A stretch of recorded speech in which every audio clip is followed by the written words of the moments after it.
On June 23, 1314, the Battle of Bannockburn, a decisive conflict in the Wars of Scottish Independence, took place. This battle marked a turning point in Scotland's struggle for independence from England. The war had started in 1296 when King Edward I of England conquered Scotland, but by 1306, Robert the Bruce seized the Scottish throne, reigniting the conflict. Following Edward I's death in 1307, his son Edward II ascended to the throne. However, Edward II was young, inexperienced, and lacked the leadership of his father, which weakened England's position. In 1313, Robert the Bruce demanded the surrender of Stirling Castle, an important English stronghold controlling access to the Scottish Highlands.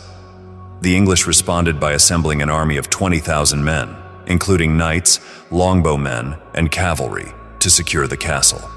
The Scottish forces, led by Robert the Bruce, numbered around 7,000, with significantly fewer cavalry and bowmen. The English army, weary from marching 70 miles in a week, faced another challenge when they confronted the Scots at Bannockburn. The Scots, stationed in a wooded area, took advantage of the terrain, forming defensive formations known as schiltrons, which were tight squares of men armed with pikes.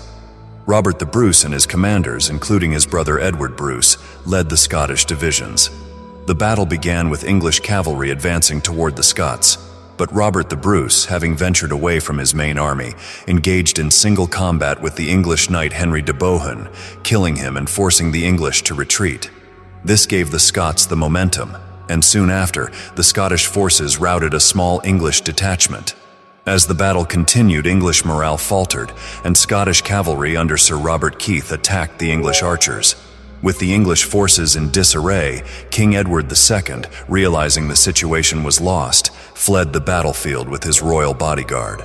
The English army broke and 10,000 English soldiers were killed, while Scottish casualties numbered around 2,000. Following the defeat, Scottish forces took several English-held castles, including Stirling Castle. The victory at Bannockburn effectively secured Scottish independence, with England recognizing Robert the Bruce as the legitimate King of Scotland.